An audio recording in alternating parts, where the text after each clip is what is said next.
सर्वप्रथम जय भीम। आम्ही वंचित बहुजन आघाडी प्रणित सम्यक विद्यार्थी आंदोलनाचे कार्यकर्ते आहोत। नुकत्याच झालेल्या या नीटच्या पेपरफुटी संदर्भात हे आजचं आम्ही आंदोलन आयोजित केलेलं आहे। नीटच्या पेपरफुटीमुळे जवळपास 22 लाख विद्यार्थ्यांवर शैक्षणिक नुकसान झाले। जवळपास 14 विद्यार्थ्यांना त्यांचा जीव गमवावा लागला या सगळ्या स्ट्रेसमुळे, आणि ह्याची आतापर्यंत सरकारने कोणतीही नैतिक जबाबदारी स्वीकारलेली नाही।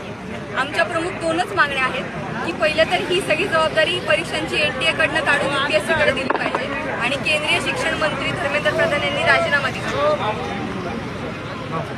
माझं नाव संघर्ष।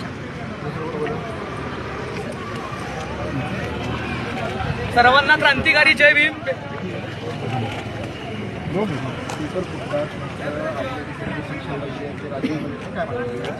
सर्वप्रथम मी अभिषेक कांबळे सम्यक विद्यार्थी आंदोलन पुणे शहर महासचिव। सर्वांना माझा क्रांतिकारी जय भीम, जय शिवराय, सलाम वालेकुम।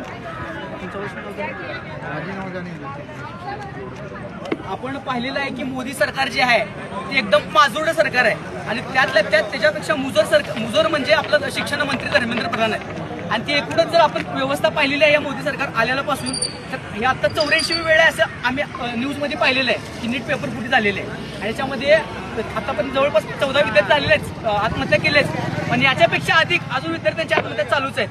आणि या सर्व प्रकरणाला उद्देशून आम्हाला सांगायचं आहे की केंद्रीय शिक्षण मंत्री धर्मेंद्र प्रधान यांना नैतिक जबाबदारी स्वीकारून लवकरात लवकर राजीनामा दिला पाहिजे। आज तुम्ही बघत असाल वंचित बहुजन आघाडी सम्यक विद्यार्थी आंदोलनाच्या वतीने कशी पेटून उठलेली आहे। जर धर्मेंद्र प्रधानांनी राजीनामा नाही दिला तर येणाऱ्या काळामध्ये आम्हाला दिल्लीवर उतरावं लागेल, आणि केंद्रीय शिक्षण मंत्री धर्मेंद्र प्रधान यांचा राजीनामा घ्यावाच लागेल। नीट पेपर फुटी प्रकरण होऊन तब्बल महिना होऊन गेला, मग आंदोलन करायला तुम्हाला उशीर का झाला? आणि आजच्या आंदोलनामध्ये विद्यार्थी मोठ्या संख्येने दिसत नाहीत।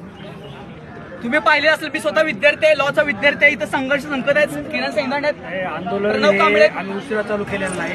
सर्वात पहिला आम्ही 1 महिना झालेला आहे, 1 महिन्यापूर्वीच आंदोलन चालू केलेलं आहे। खऱ्या अर्थानं मीडियाचा कुठेतरी गैरसमज होतोय, मीडियानं आमची दखल घेतलेली नाही। मागच्या 12 तारखेला राज्यव्यापी आम्ही धरणे आंदोलन केलेले आहे, आणि मागच्या शुक्रवारी 8 दिवसापूर्वी मुंबई या ठिकाणी मंत्रालयावर मोर्चा काढणारी या देशामधील आणि राज्यामधील एकमेव विद्यार्थी संघटना म्हणजे सम्यक विद्यार्थी आंदोलन आणि वंचित बहुजन आघाडी आहे। उभा केलाय, आम्ही नवीन नाही आहोत। या आंदोलनामध्ये खऱ्या अर्थाने या देशात आणि राज्यात जर आंदोलन कुणी चालू केलंय तर बाळासाहेब आंबेडकरांच्या नेतृत्वामध्ये सम्यक आणि वंचितने आंदोलन 1 ते 1.5 महिन्यापूर्वी चालू केलेलं आहे। मंत्रालयावर इथं आलोय। आमच्या नंतर हा मुद्दा या ठिकाणी निर्माण झालेला नवीन कॉक्रोचने घेतलेला आहे। हा मुद्दा खऱ्या अर्थानं देशात जर कोणी उचललाय तर तो आम्ही उचललेला आहे। आम्ही या मुद्द्यावरती नवीन नाही आहोत। विद्यार्थी आमच्या सोबत किती आहेत हे महत्वाचं नाहीये, मात्र आम्ही कोणते प्रश्न घेऊन लढतोय हे महत्वाचं आहे।